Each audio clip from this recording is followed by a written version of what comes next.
standards, not the least of which was a validation study done by Oregon State University, which really looked at what are those few and powerful standards that really make a difference for children.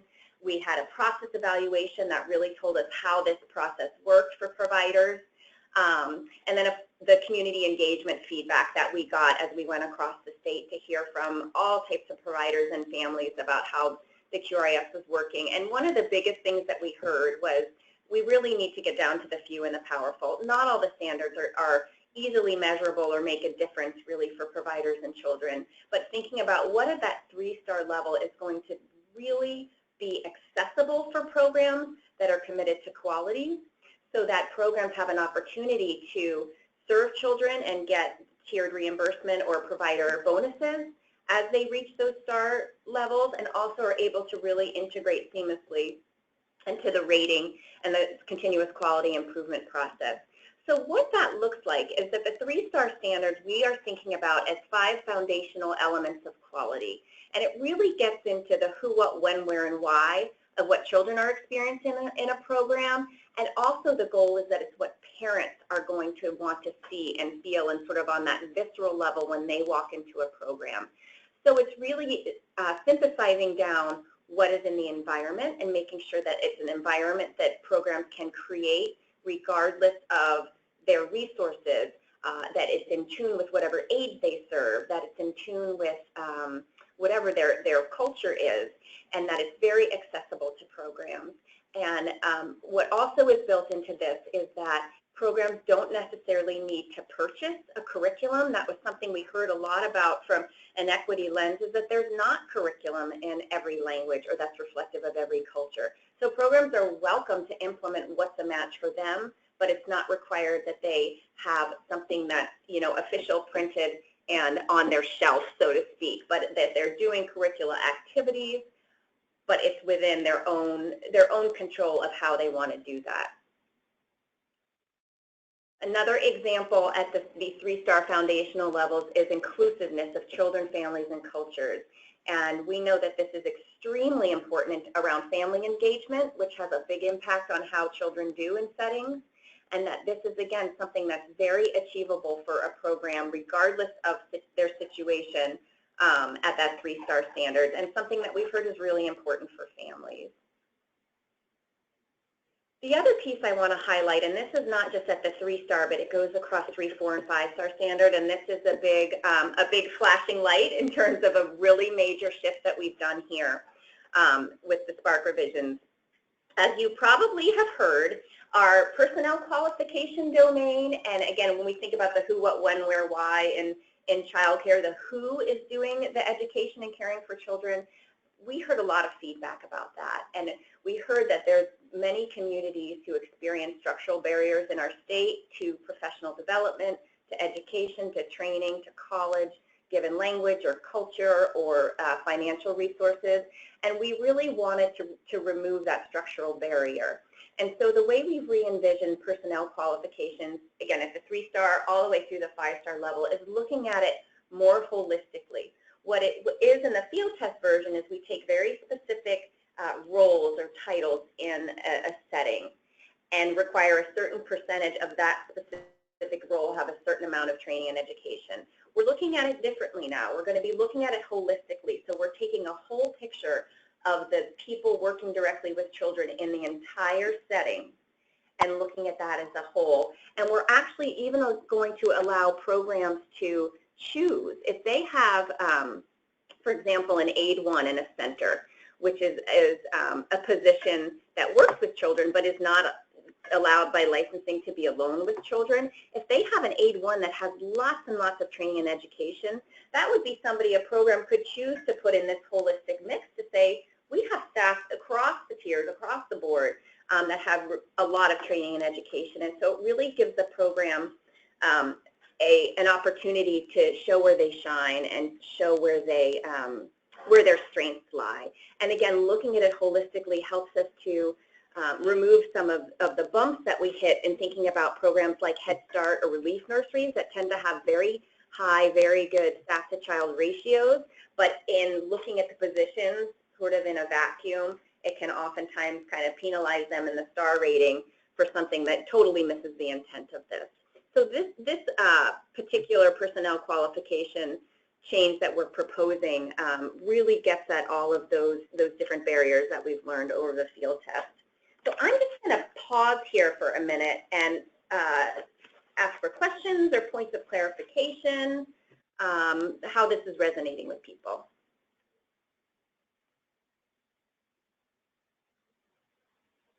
Any comments from people on the phone? Yeah, this is Joyce Harris, and I wanted to just ask a question about the educator qualifications piece. Does this address the concerns that were raised by Albina Head Start? Yes, thank you for asking that specifically. We think it does, and we would be really happy to come back when we have more time and kind of give you an example, and we could walk through what a certain staffing pattern might look like. But what this allows, yeah, that's exactly one of the intents we had, Joyce, as we were proposing this shift. What the new educator qualifications looks at is more than just what step level that an individual in a setting has achieved through our Oregon registry. It can, if the program chooses, it can include a provider's experience. It can include a provider intentionally doing a professional development plan, and also looks at what types of training and education that provider is seeking to show that they are looking to sort of higher level, more advanced kinds of training. So it looks at more than just the registry step, and I believe that that would address the concerns that Albina had brought forward. Okay, thank you. Want to add to that? Yeah. Or Donalda, if you have anything to add, or Dawn? No, I think that this does allow for that intern program where parents can come through, because it does take into consideration experience, and so that would address that well. And it also addresses, I think, although we've not talked about that a lot, tribal issues, because tribal staff also come often from within and from the culture and from experience with the children. So it helps to address both of those, I think. And this is Dawn Woods, and also, you know, it's great. The Spark Ad Hoc Committee has really rich representation, and actually the person from Albina Head Start who really did this work for them is on the ad hoc, and so we're getting some really great input to make sure that this is addressing that issue. Yes, and it was brought up a couple times at the meeting. Mm-hmm. Are there any other questions or comments at this point? This was a really big focus, obviously, of the Spark feedback that we got. So any other thoughts about this?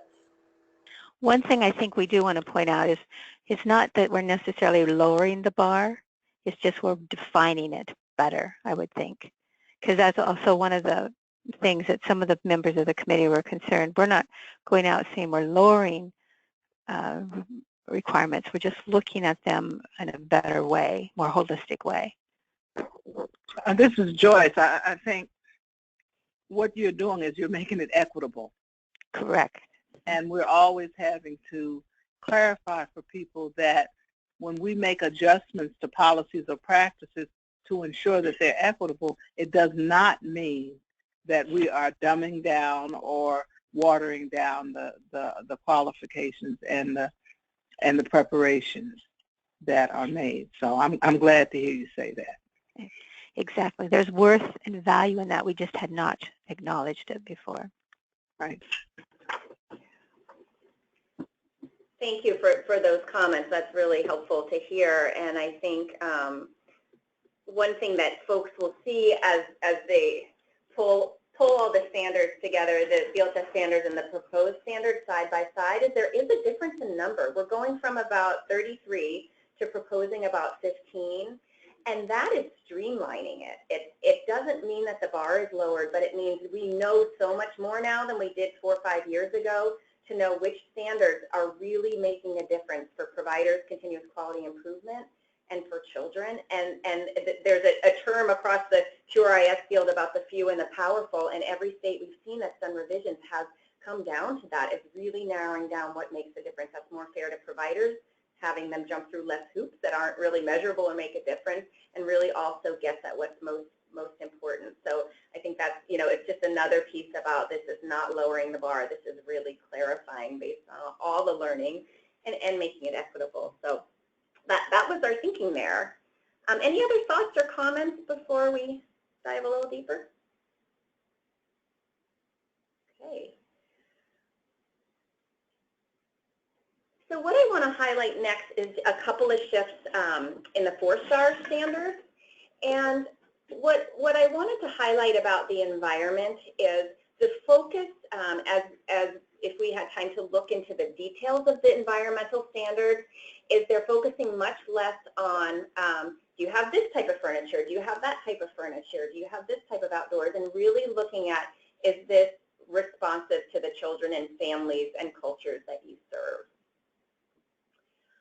Another piece at the 4-star level that is a shift is in terms of thinking about how we include, not just engage, but really include the children and families and cultures that are being served. One piece that came up repeatedly was the use of the screening tool, the Ages and Stages questionnaire as a screening tool, and that was also later in the tiers tied into assessment of children. And what we found, although those are really important, really valuable practices, they created a lot of equity issues, language, cost, trainings available. And so what we're looking at here, what we're proposing is instead of it being a requirement, that it could be an indicator or best practice that a program is choosing to do, but not necessarily required for them for a star rating. Any questions about that piece? Because that is a shift.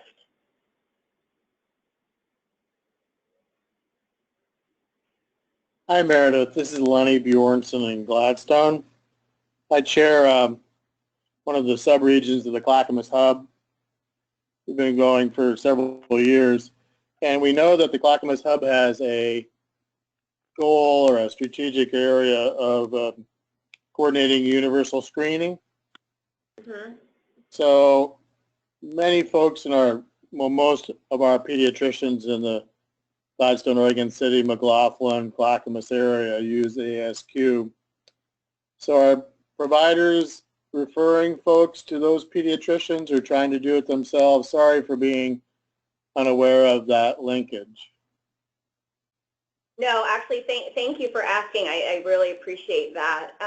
What's happening right now is that, I mean, as you are talking about, I think screening has become embedded in a lot of different places in our state, which has been really positive. And the idea of embedding it in the QRIS and in childcare was that the childcare provider was to work with the family, because obviously it's a family filled out tool, to work with the family and then to help the family get a connection to either their local ESD, for example, or back to their physician. And so that's what the professional development link has been in early education, is that the providers are being trained on how to use the tool with families, how to score the tool, and then what to do to help families kind of get to that next step. And so I think that's something we'll continue to see as part of our professional development system, even though the ASQ might not be required for a star rating for a provider. We still want them to know about it. We still want to encourage them to do it if that's feasible in their program, and to help the family make those links to an ESD or to their medical provider. And I'm looking at Dawn now. You know, I know there's been a lot of conversations around the state about how to streamline the screenings that are happening, you know, in centers like you're talking about, or child care, or primary care physicians, or early intervention, so that families don't feel like they're being kind of screened to death. I know there's been a lot of conversations. I'm just looking at Dawn to see if she would have anything to add about where that work is at. Well, and Sue may be able to add as well, as I know that that's some of the work that Best Beginnings, one of the subcommittees of the Early Learning Council, is looking at. And I think, you know, Meredith just really spoke to it well, that it's embedded so everywhere, and I think we want it to be a resource for providers to provide families, but not make it be a have-to, as families are sometimes getting in a screening, the ASQ, in multiple venues. Does that answer your question, Len, or anything else we can clarify about that? I think it's good. I mean, I understand. I'm just trying to catch up and always try to anchor some of our policy and practice changes to whatever local hubs have in their strategic agreement with the Early Learning Council. Yeah. Sometimes, those of you who know me from the phone, working locally and working in the state level, sometimes they're not as synchronized as you might hope. That's good. Thanks, Meredith. Oh, you're welcome. And if I can just use that example, Lenny, to talk about this continuous quality improvement idea and how it is such the foundation of what we're proposing for Spark. I think the ASQ is a really good example of how screening is really built into the idea of best practices and continuous quality improvement. And so it might be something that a provider who's going through this Spark journey is looking at and learning about and might really want to do, but it's just not something, as we're looking at these revisions, that makes sense to us to require for a rating. It's still really important. It's still best practice. It's going to be in trainings. It's going to be learning opportunities. There'll be resources around it, but it's not something that made sense to us with all the data we had to require and measure. So I just kind of wanted to highlight that as we really think about this shift from rating and numbers to continuous quality improvement for all.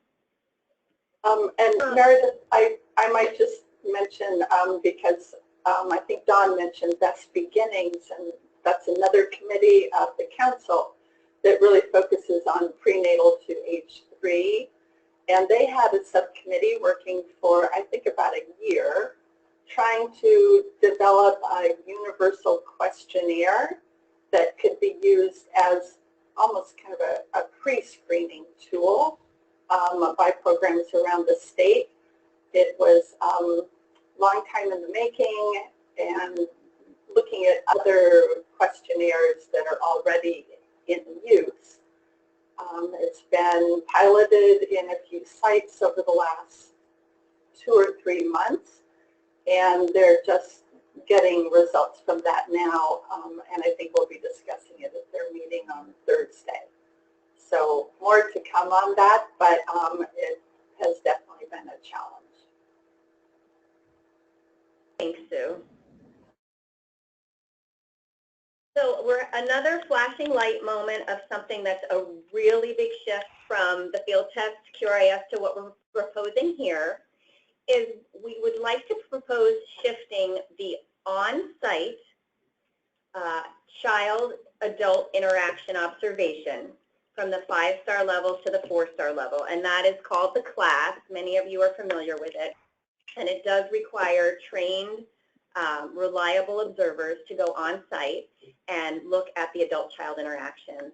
And we're proposing this at the 4-star for a number of reasons. It certainly fits in with all the data that we heard from providers in our community engagement, from the validation study, from the national research.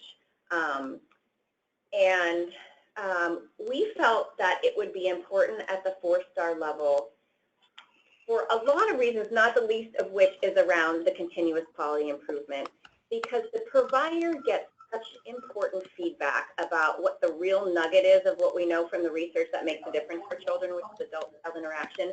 We really felt like them having that at the 4-star part of their journey was going to be much more useful to them, to get that feedback, to be able to integrate the feedback into their continuous quality improvement plan, to be able to have it at a place that wasn't, not that the 5-star is the end of the journey by any means, because we want them to continue to keep up in continuous quality improvement, but some folks see it that way. The 5-star is the final rating, and we really wanted to embed it in an earlier point in the journey.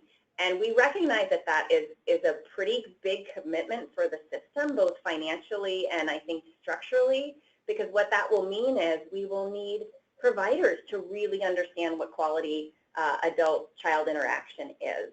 And we will need raters, and we will need professional development training around adult-child interaction and really embed it across the system. But it seems like a really important shift to do it earlier in the journey. And so I want to just stop there and see if people have specific questions or thoughts or concerns, input about that.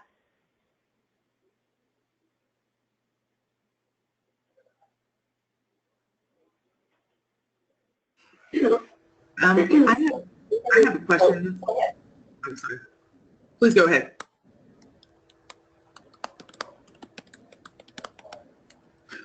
Okay, this is Lillian. I have a question. So what's the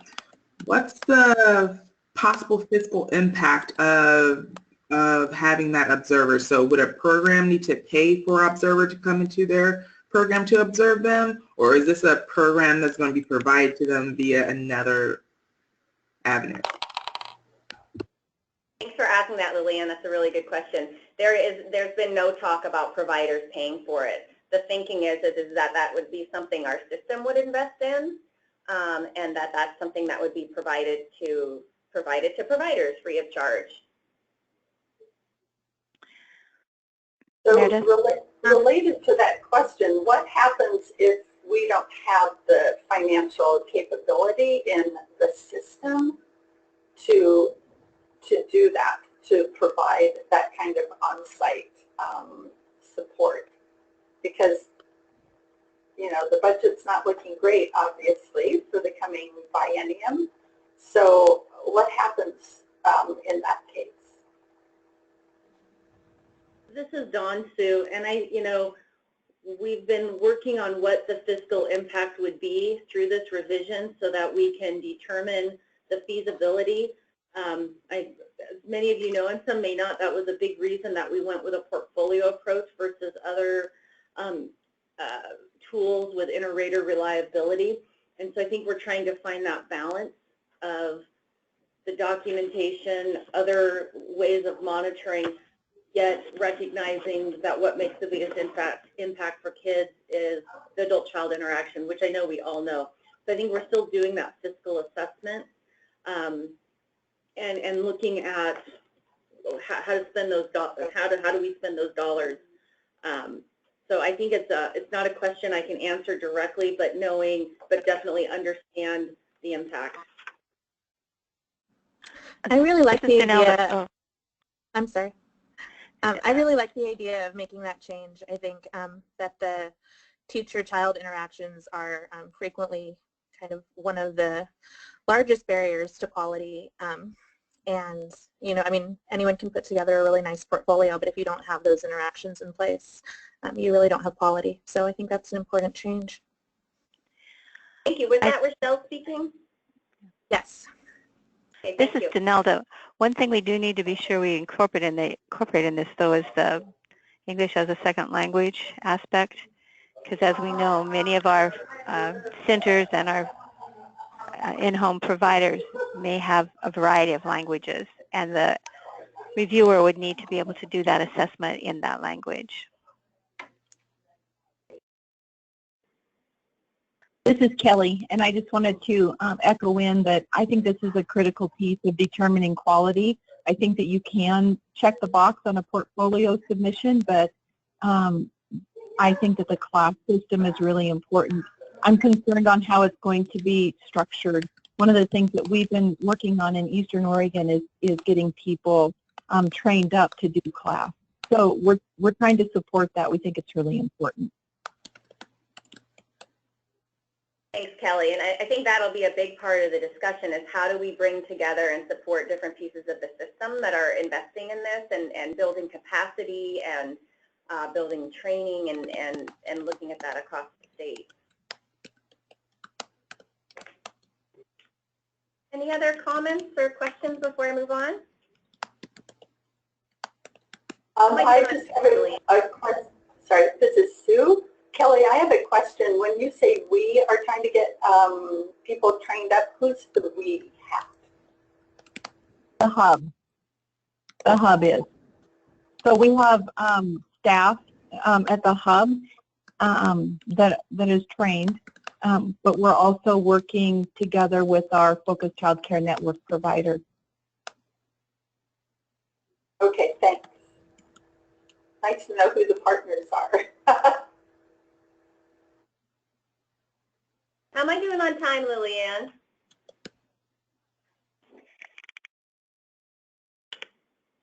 Hello. So you had 50 minutes. So we're probably, when we hit, you're probably at about 10 more minutes because we started a little late. Okay, great. So, let's see. I think did we just get something in the chat box? Oh, Lenny's asking, are folks using this text box for comments or is it all by voice? Let's see. I don't see any other comments in the chat box. If folks want to use the chat box, that's great because that's something we can also print out and keep for our notes. So I would say no wrong door. But Lenny, thanks for reminding me to check that. Okay. So in looking at the 5-star standards, what I wanted to highlight is as you see the title of these, we're again really getting down to relationships and being responsive to the families and the children and the cultures that a program is serving. So we're looking at family engagement and all of the different components of that, and the provider being very intentional on how they're engaging families, meeting families where they're at, and being responsive to the cultures of those families and languages of those families. In terms of curriculum, this is another very big change, as I mentioned earlier in the 3-star, is at the 5-star level, we are proposing specific types of curricula activity. So in terms of what are those providers doing? How are they structuring routines? How are they having combinations of small group and large group activities and intentional learning across a variety of domains? But again, we are not requiring a curriculum. We are proposing that we move away from having, you know, that list of sort of pre-approved curricula or prove to us how your non-pre-approved curriculum might meet X, Y, and Z. We really want to see that those early educators are doing the things in their setting that get to the intention and the impact of a curricula. If they're doing all of those things, even with what's been called a homegrown curricula, if they're doing all of those activities around it, they're going to get similar outcomes for the children. And this was, you know, again, just a huge equity issue in terms of materials available, language, cultural relevant, trainings available to providers, costs, et cetera, et cetera. So Meredith, this is Sue again, a question. So is that really directly tied to the idea of having the on-site support and review of doing class? Because how else are you going to know that? Or will it be reflected in portfolios? Mm-hmm. That's a really good question, Sue. So there is a instructional component of the class, so it does look at the adult-child interactions around that type of instructional activity. So you're right, that will get at some of it. But also, I'm just pulling up some of my more detailed notes, which actually I'm looking at a document that you folks got.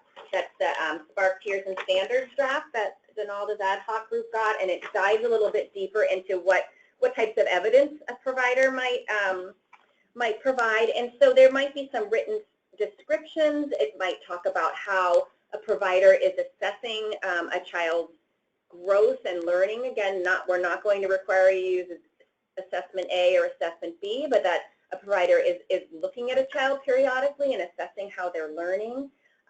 We will look for the provider to describe how they're using assessment of children to individualize what that child is being taught or what the curriculum is addressing. And so that will be documented in the portfolio, similar to how it is now, using written descriptions or examples of their routine, examples of activities, photos, a lesson plan, that type of piece. Does that answer your question, Sue? Yes, so it's really going to be portfolio dependent, it sounds like. Yes, Thank you. I probably should have said that in the beginning. Our goal is to keep the portfolio model. I think for a lot of reasons, not the least of which Dawn said, is we have documentation on the cost effectiveness of it. And we're also excited as our early learning information system, ELC, those pieces in the computer technology world are coming together, that for providers that choose to use a computer access for their portfolio, it's going to be very streamlined for them, very, very streamlined, and will make this portfolio process easier for the provider as well as faster to rate. And so that will streamline a lot of things, always knowing that we will always have a paper pencil process for any provider that prefers that. So that's the portfolio intention. And just a final highlight in the 5-star standards is you can see this is a new one that we're proposing, really around supporting relationships, so that the provider is intentionally engaging and involving family. We heard great feedback from Ad Hoc last month about child voice and having the child voice recognized, and that's a really big concept with school-age children, and also makes a lot of sense for younger children as well. And so really looking at these relationships as a piece of that whole adult-child component in any setting, and that absolutely has to be reflective of the cultures and the languages that the families are involved in. Say, Meredith, this is Lenny again. Just backing up to the curriculum slide just a bit before. I'm wondering about, since I work for a school district and connected with a lot of local school districts around Clackamas, we are always in the struggle about alignment of what pre-K professionals are doing and what our kindergarten and first grade professionals are doing. Less than curriculum alignment, but some alignment of best practices, or even concordance around the fundamentals of child development. So I'm just encouraging, whether it be, I wouldn't call it curriculum because that gets to be a red herring for K-12 folks. Somehow the alignment of best practices around child development, equity, family engagement, trauma-informed practices, all that stuff is important. And I like your framing of less than a curriculum, but still a portfolio of best practices. So for my nickel's worth, some kind of alignment with your local schools. If you're a provider, somehow aligning with your kindergarten expectations would be grand, and let alone the newly published early learning standards.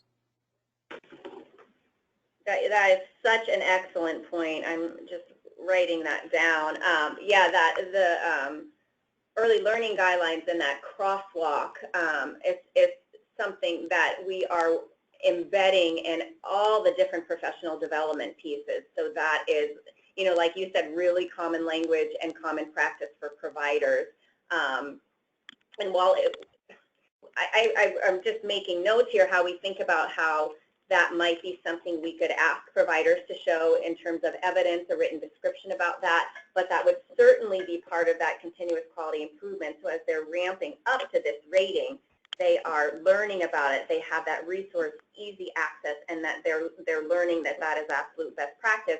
And that, you know, backing it up a layer, that will also mean we as a system are supporting our child care resource and referral and other technical assistance folks to really know those concepts and that alignment inside and out, so that they're sharing it with providers. So I really appreciate that comment. And Meredith, I think the K-12 as well as the local hubs have a triangular responsibility with you about all of that. The alignment of these professionals and their best practices is easier said than done. Thanks. Yeah, I appreciate that, because this is a big shift. This is not to be taken lightly at all. Do other folks have thoughts or questions about this particular curricula approach? Hi, this is Lillian. I'm really interested and excited about this approach because I think that as we're asking professionals to kind of break down the components of what, composes a curriculum, and as they're trying to engage and develop their own curriculum, and, again, I like to say teacher borrow as you're like trying to put together pieces that's going to be responsive to the children around you. When you are constantly exposed to a canned curriculum, you may not see those, those tangible things that builds a curriculum that makes it a great curriculum. But with this approach, you're asking the system to respond to those components that, builds a really good curriculum, so that they can apply it to a variety of practices, cutting across different learning styles in a way I think would be beneficial for children and families in our state. Thanks, Lillian. This is Donalda again. I think also stressing the developmental aspect, because at the preschool early learning areas, we're more of an emphasis on development. That's why the individualized approach, not so much on the content of a curriculum. Does that make sense? It's a kind of a shift. We have a different shift. Ours is more developmental, and then it phases into more of the, what I call academic type of curriculum. Yeah, that makes a lot of sense. And I think the providers need to know they have permission to be looking at that way.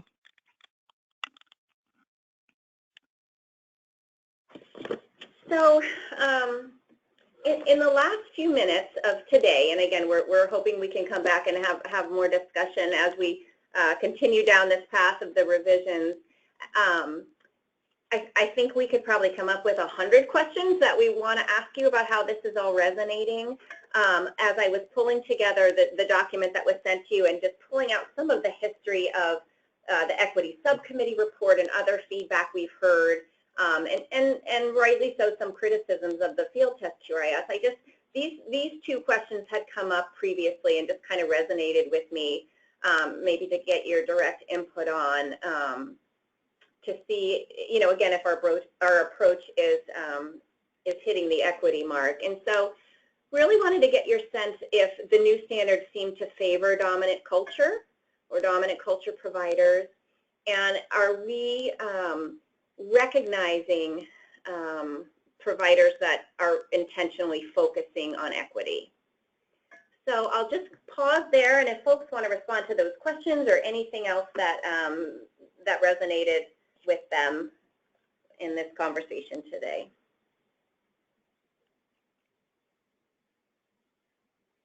Meredith, this is Sue. Just a quick question. In the second question, what are you thinking around the idea of recognized? That's a very good, yeah, that's a really good question. I guess in the context of today's conversation, because we're talking about the standards, which are, just one piece of the QRIS, but since that's what we're focusing on the revision right now, I guess my thought is it helping them to achieve a star rating? Have we built the standards so that if providers are really focusing on equity, that's being reflected in the standards that they're asking, that they're being rated against? And I think also it can be looked at as like, are we really recognizing the good work that providers use in a way that allows them to kind of show their unique approach to the children that they care for, that can be reflective of their culture, values? Is it tight enough to really show the quality, but also loose enough in order for that individuality of a provider, of a community to shine through? So so the recognition for that would come through the portfolio process and the feedback on the portfolios. Yeah, and that they're able to maybe more easily meet a standard, because we want to design the standards to really reflect that. If a provider is doing really good culturally responsive practice and working through equity principles, is that helping them to meet standards? Are we giving them, you know, sort of credit for that? Yeah, and I think also just, I guess also ensuring that our standards are being, these standards are reflecting the value placed on culturally responsive practices, so that individuals that are doing that within their programs or fostering those skills or capacities within their programs are being recognized for that, be as reflected within standards.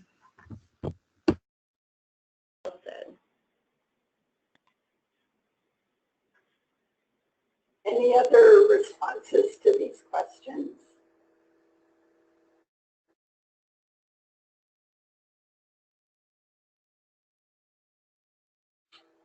All right. Any other wrap-up from either Meredith, Donalda, or Dawn? No, we'll have more after this week.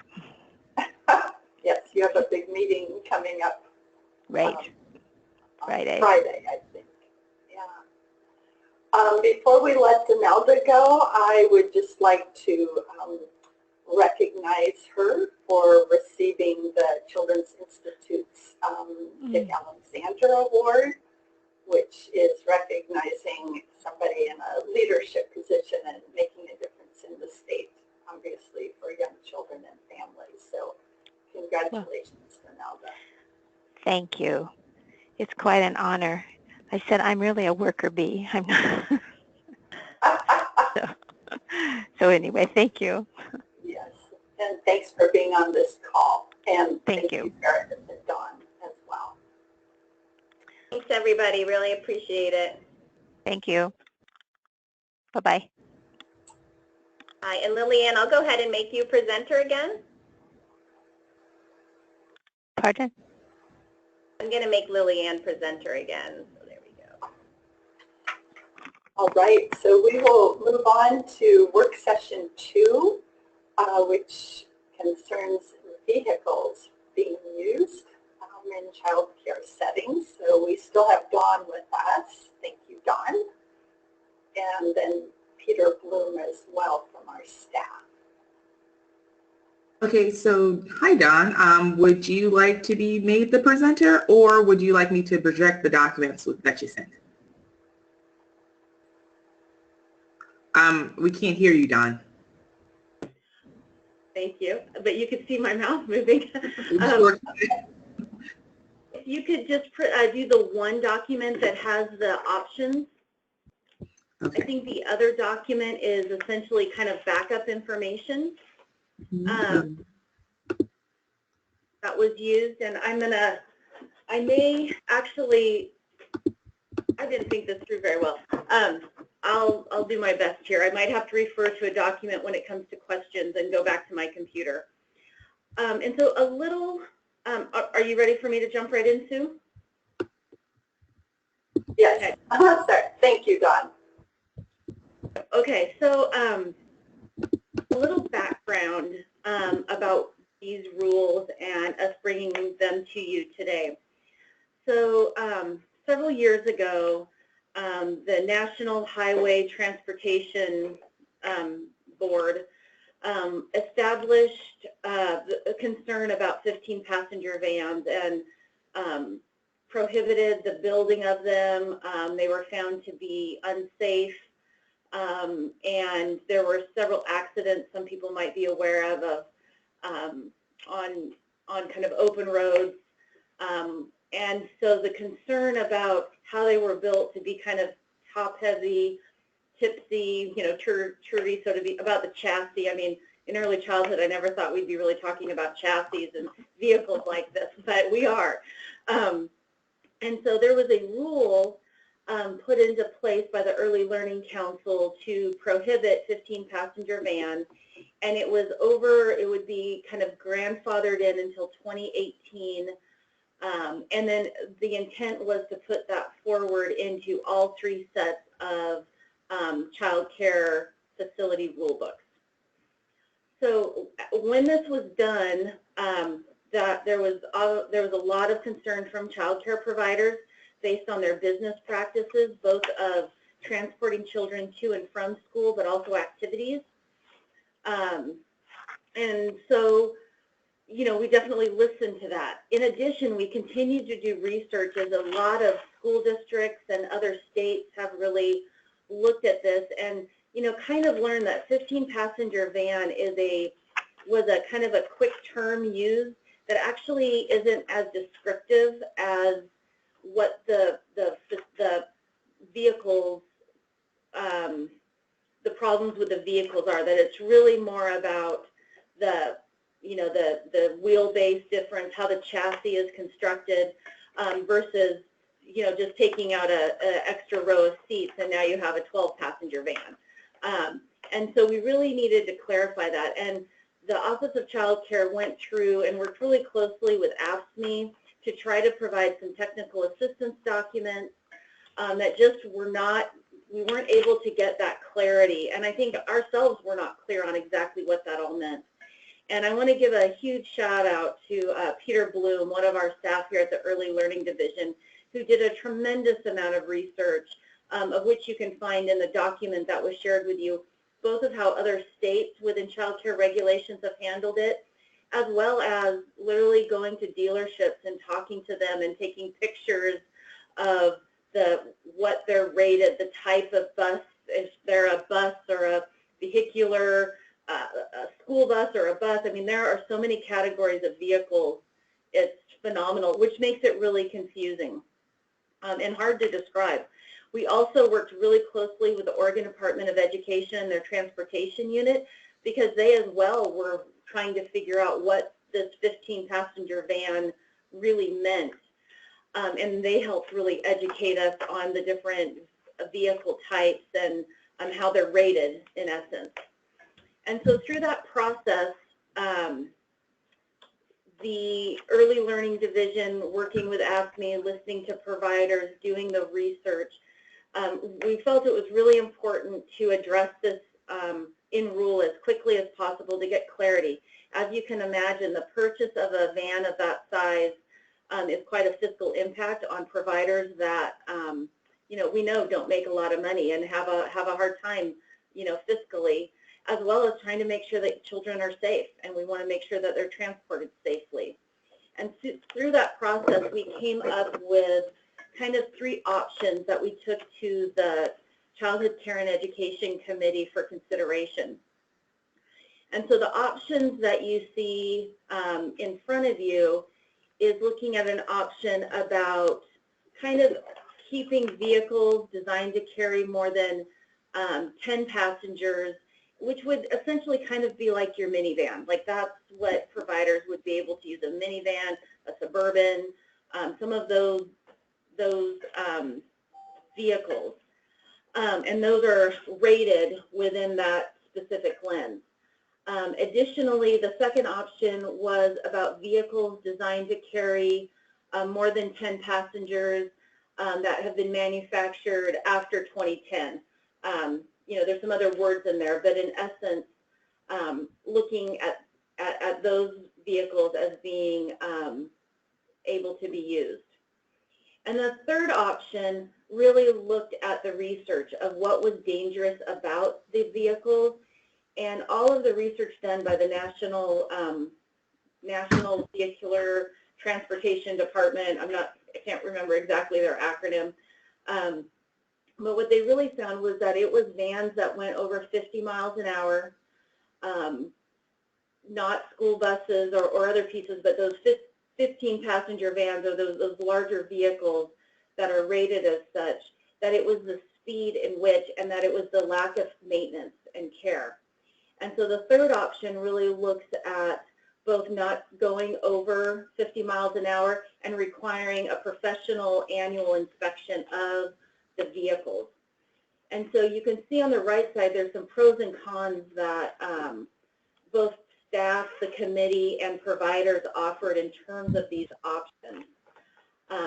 What I can share with you is that the Childhood Care and Education Committee really landed on option 3, with the addition of if the vehicle was manufactured after 2010, addition to that rule option to move forward and felt that it was a real win-win for both providers and the safety of children.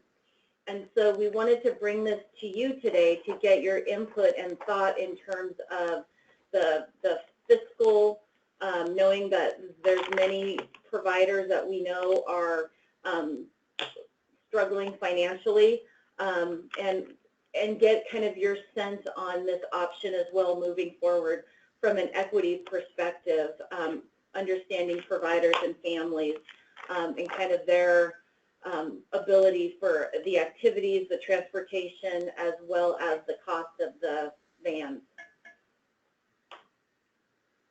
Dawn, this is Sue. Just a quick clarification. So what the Child Care and Education Committee is recommending is option 3 with the addition that the vehicle has to be manufactured after 2010. Is that correct? It's or after 2010, yeah. I'm going to turn my back to the camera for just a moment to get the actual words because I have it on my other computer. So hold on one second. Okay.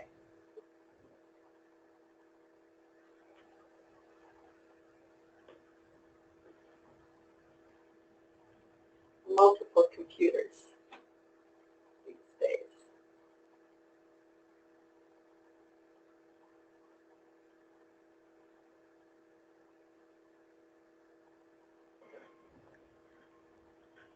Correct. So if the vehicle was manufactured before 2010, they would need to observe the 50-mile-an-hour rate. They would need to do the vehicle must have an annual safety inspection by a garage or dealership. So all of those would need to be in compliance. And we wanted to keep it open-ended enough because manufacturers actually are addressing the safety concerns. In newer, for instance, Ford right now has changed the chassis and how that's constructed to not have the same safety concerns. So, sorry, this is Lillian. So, if the vehicle was constructed after 2010, would there be a speed limit on it, or we're saying that that speed limit would go away as well?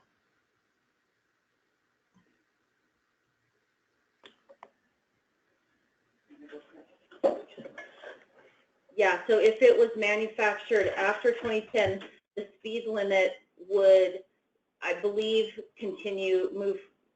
stay in effect. And actually, I'm having Meredith print off the final rule language so I don't have to keep putting my back to you, so I have it in front and such. So the speed limit would stay in effect and the annual inspection regardless of when it was manufactured? Correct. And until we move forward for a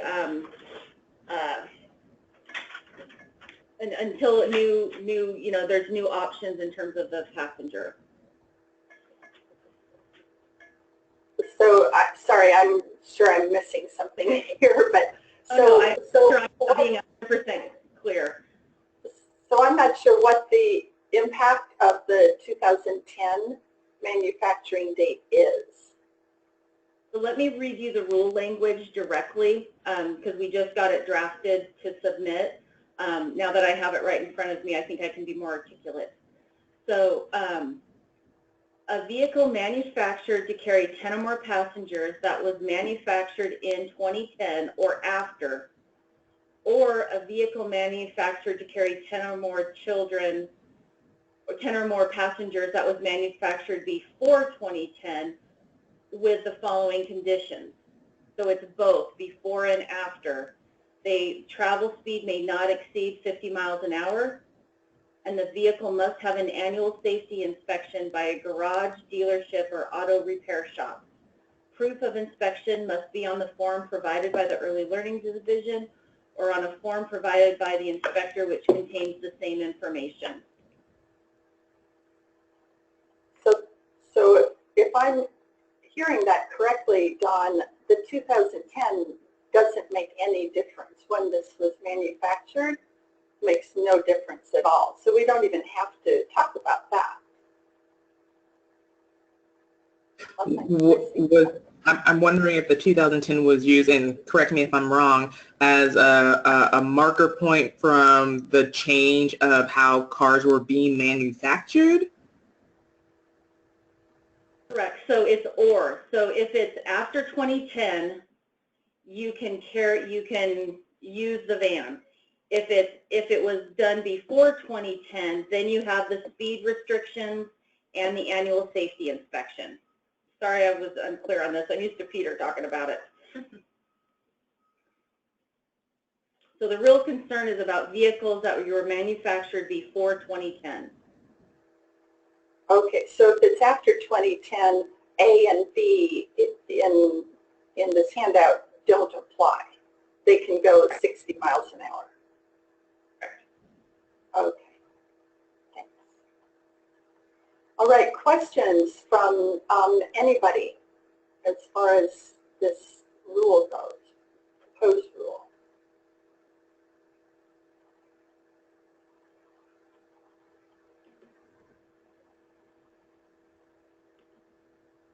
Okay, I assume then from the silence that people agree with this and think this is a good standard to set in place for child care providers.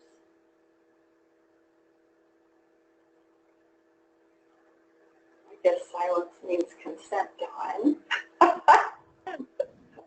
I do want to emphasize that what Dawn referred to as far as Peter doing extensive research to come up with what appears to be a very accepted position and sort of a compromise position on these vans. Dawn was not exaggerating when she said he went to the dealerships and took photos and learned about chassis and spent hours, obviously, coming up with a very clear option that wasn't clear at the beginning. So congratulations, John and Peter. Okay, if there are no comments, no questions, is that correct? All right, we will move on then. Dawn, thank you very, very much, and please tell Peter thanks also. I definitely will. Okay. So that was a faster than anticipated work session, thanks to the great staff work that set that up. Work session 3 is to talk about our meeting structure, and there's a memo handout in our packet. I'm trying to find it now to deal with this or suggest some options for this. As you know, we touched on this in our last meeting, talking about all the possibilities of in-person and virtual, which is where we've been for the last couple of months. And we've tried to outline some pros and cons of all one or all the other, or option 2, which is obviously a combination of in-person and virtual. So whatever we decide we want to try, we would implement in September, because with the legislature still in session, we felt that we had to do virtual meetings because so many people get pulled down to Salem for testifying or advocating. So it would probably start in September, and we're just looking for input, reactions, thoughts about all 3 options. And as we indicate under option 1, if we do in-person for all meetings, or even if there are just some in-person meetings, we need to figure out a location for those meetings. Or do we would we rotate the location around? So lots of different options. So how about if we just open it up and see what people are thinking.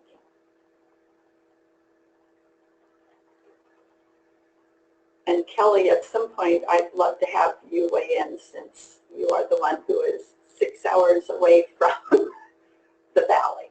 But you don't have to start if you don't want to.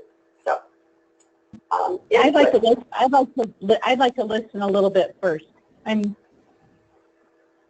Okay, no, that's fine. That's fine. All right, comments from people.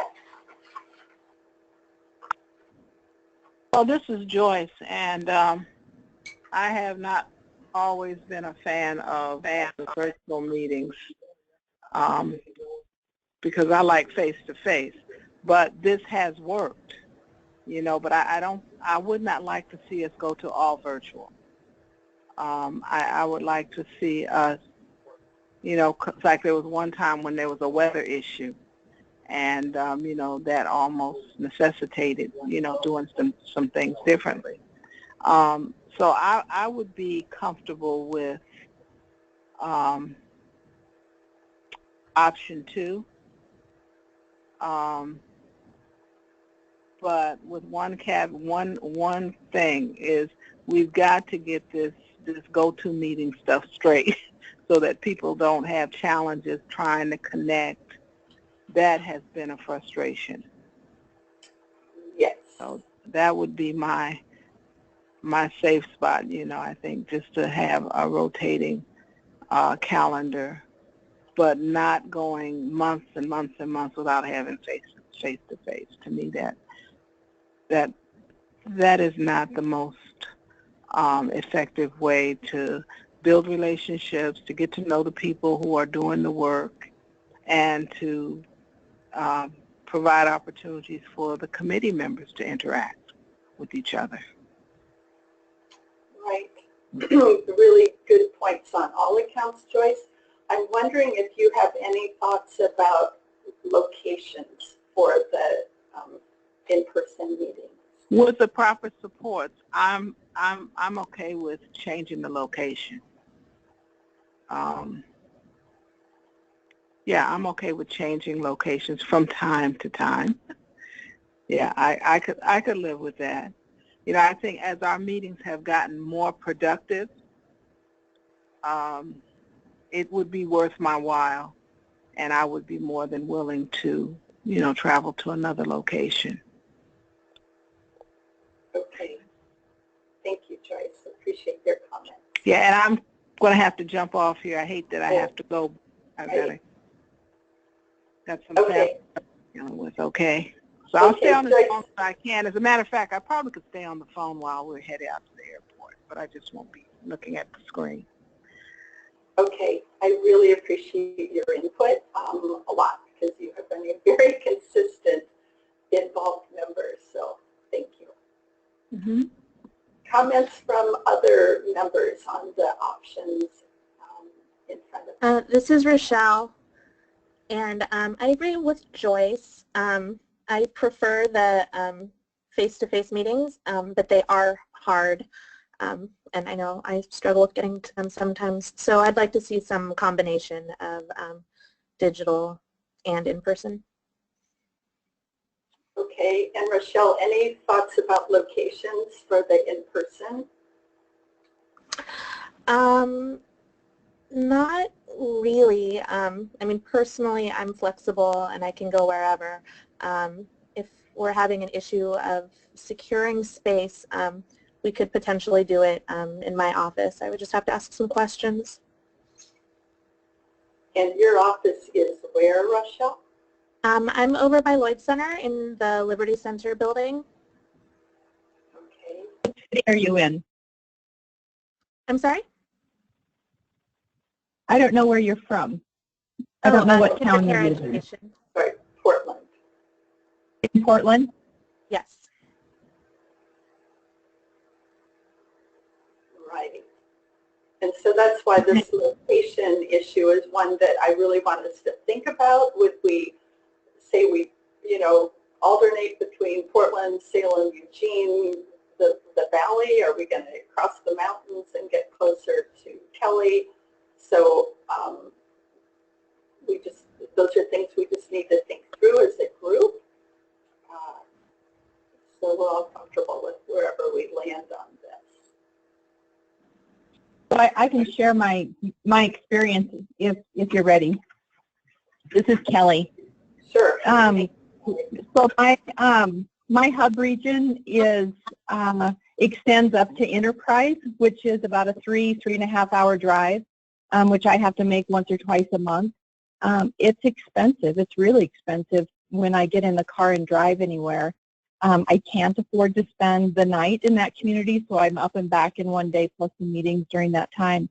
If I do a travel to the other side of the state, my preference is going to be in Portland, and I would prefer in Portland either near the airport or somewhere where I can get on the Red Line Max and quickly get downtown and return to the airport without having to pay for a rental car or a taxi. Sometimes I've been successful in having someone pick me up at the airport, which really reduces my cost in travel quite a lot.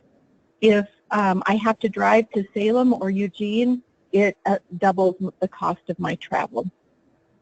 And there's just about no other place in the state that is cheaper. So if you have it in Bend, that's a 5-hour drive.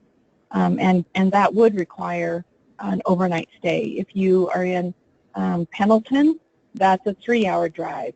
And like Enterprise, it makes for a pretty long day. So I don't know that driving anywhere is any answer or solution to me. I agree. I cannot do the work in Wallowa County without physically driving there and having a relationship. It's totally unproductive to try to conduct work over the phone or via WebEx. So those are my opinions, and I'm in on whatever you decide to do, and I will do my best to show up.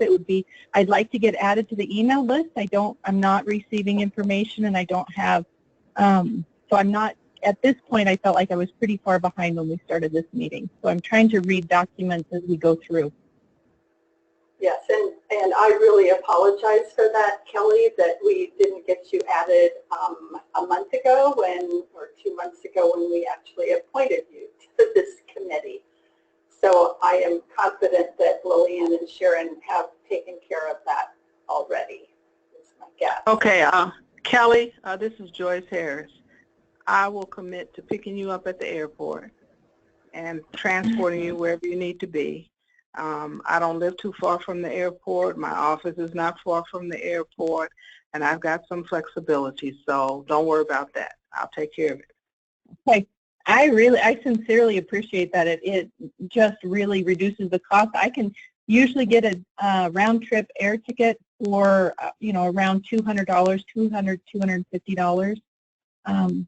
That's it's a little expensive, but it's doable. So okay. I love it, and I love the car ride. I learned so much in the car. So thank you, Joyce. Okay. So yeah, no problem. Thank you, Joyce. That's awesome. That is great. Lillian, a practical question for you. Do we have money in our budget to reimburse Kelly for an airplane ticket? I would have to check in with Alyssa for that. I guess I would have to check in with Alyssa. We haven't reimbursed any committee members for any travel since the last 2 years that I've been a part of this committee, so I don't know if that is a thing that happens for the committees of the subcommittees of the council. Okay, we'll find out. Kelly, It's a big can of worms once you open that and start reimbursing for travel. I understand the complications of it. So we have a big state. And that's why we exist in this committee, so I appreciate the effort. Okay, we will get information about that and let you know. And can of worms is probably an appropriate term to describe it, but something the council probably needs to wrestle with as well. So thank you, Kelly. Very, very helpful comments. Other input from committee members? Hi, Sue. This is Lenny. Yes. Anytime, any place, any way you want to do it, I don't care. I'll be there. I've driven to Kelly many times over the years, and I'm happy to do it again. On the other hand, Kelly, if you want to fly to Medford or Bend, I'll pick you up, just like Joyce would in Portland. So I can use any of the systems. So what's most important to me is that it's the same time each month, same day, same time. Reason being is I'm booked up about 3 weeks out always, and I don't have any flex so I need to have it in a regular fashion like it's been as of late. And last thing I'd say is that I would look to Lillian about the quantity and quality of participation since we moved to a digital format. I don't mind using the text box, reading and talking all at the same time, but I know that it's hard to keep up. So that's my nickel's worth. Okay. Thank you, Lenny. And as you pointed out, we have been meeting, what are we, the third Tuesday, is that what today is, of the month from 9 to 11. So we could also put that on the table of whether that's the best time for committee members to participate. We haven't really explored the option of switching off of that, because I know it just got established relatively recently, right, Lillian? I believe we've had this particular day since December or January of this year, because we were conflicting with other meetings of other council meetings or committee meetings. So we were trying to stagger them so that we weren't like almost on the same week or back to back. Right. Okay. Yeah, that regularity has been great. Yes, I totally agree with you, Lenny. Comments from other people on the phone about the 3 options that are in front of us. Anyone else want to weigh in on this? Who else is still on the phone?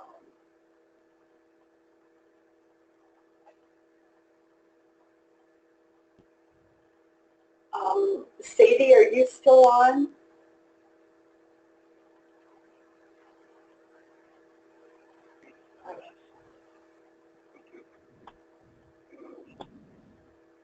Okay, we may have, looks like we've lost some people.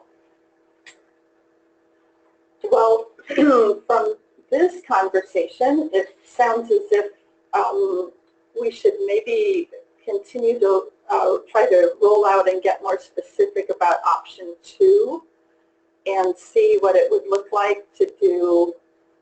Maybe it's alternate meetings, in person and virtual, and put a schedule together with a location. I think based on our current membership, Portland would probably be the closest, and Kelly, if it's closest for you as well, we may try to look at a Portland location as being the most logical one for the in-person. And so this is Joyce. My office, my workplace is always available for meetings. So that's also an option. I'm downtown Portland. We're near Smart Park, and then we also have parking in the bottom of our building, which is a little bit more expensive than the Smart Park, which is only a block away. Okay. And Joyce, do you have the virtual meeting technology, yes, so people can call in? Absolutely. Absolutely. They have great technology there. Yeah. Oh, yay, because I think we want to keep that as an option for people. Oh, absolutely. Yeah. But no, we have everything. Oh, yay. I mean, we actually almost do, I think. We got a new IT guy who is really sharp and is on top of everything. So, yeah. Okay. I'm more than happy to. Thank you for your generosity with that, which could be a great central location for the meetings. One comment I would make for those of us still on the call, I think with the virtual meetings, for me, a huge part of the value of those is the face, I guess it's face on screen as opposed to face to face. But if people could use the webcam so that we can kind of see each other as we're talking and interacting, it certainly helps as far as getting a little closer to the in-person concept. So that would just be another thought I would throw in. All right, Lillian, do you have other comments or questions about this, or are you comfortable with the input we've gotten? Definitely I'm comfortable. If any of the committee members, if you have particular locations that you have access to, I will send out an email just to start collecting some of that information to give us options around possible meeting locations. And then once we collect all that information, we can look at, what are options and making sure that they have everything that we need tech-wise, so that we can start selecting locations and come up with a draft of agenda as we're closing out this, year. Right. Okay. Thanks, Lillian. And thank you for the input, all of you. Joyce and Kelly and Lenny. It was very, very helpful. And Michelle. Okay, thank you. Yep. Thank you. Bye-bye. The last thing on the agenda was review of draft work plan. And Lillian, I'm not sure what your thoughts are about this, because obviously one was not sent out to the committee. So I'm not sure we are really ready for this conversation, but you may have other thoughts. I would also concur. I don't think we're not ready for this conversation. Okay. Okay. And as we told the committee before, it's coming. So it's just a question of capacity and timing. Then, Lillian, should we wrap up with the next meeting topics? Yes, we can. So, as you all know, again, the next meeting topics, the way in which this has been working over the last couple of months, we've had, just great success with working with the other committees of the Early Learning Council around like their body of work and having rule sets and different things come to our table. So as of right now, there's certain things on the table, a possible another set of rules concerning Spark that can come to us, but normally after this meeting, 2 weeks after this meeting, I'm meeting with the staff members of all the other committees to identify what they currently have on their plate, what they're bringing up, so that I can solidify our next topics coming from different committees. So as of right now, those topics are kind of up in the air, waiting for the conclusion of all the committee meetings for this particular month, so we can identify what's going to be on our topic for next month. However, I'm also wanted to inquire from this committee if there's any topics that committee members would like us to, bring forth or provide additional information on, so that we can get the perspective of committee members as well as we're constructing our agenda based off of work of different committees from the Early Learning Council. Okay, and if I'm reading the attendees list correctly, I think are Kelly and I the only two committee members left on the call. Is anyone else still on? And Rochelle is still on. Oh, Rochelle. Okay, sorry, I didn't see that on my screen. So maybe. Sorry. So if you want, I can also send this. We can send this out in an email as well to receive more feedback from committee members. Okay, I think what we should probably do is wait until we get a draft work plan plan for people to take a look at and kind of see what the options are. What I know from other work plans and conversations is that, as Lillian said, there will be something coming to us sometime about Spark rules, which is more focused on governance of Spark as opposed to the standards. Professional development will be another topic, but we'll have to see what the legislature does with some of the funding for that. There will be more on child care rules coming up, HFO accreditation, infant toddler self-assessment, which we talked about last time, but it will be coming back to us. And Lillian, are you aware of the Child Care and Education Committee meeting in June? And they're inviting this committee, the Equity Implementation Committee, to join them on June 8th. No, I was not aware of that. Okay, if you could touch base with whomever, I don't know if that's Dawn or whomever, about that, because if CCEC wants to invite this committee to join them, either physically or virtually on June 8th, we obviously need to get that out to this committee right away.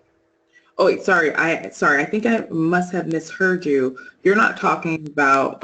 You're talking about East. Which committee are you referring to that invited us? The Child Care, CCEC.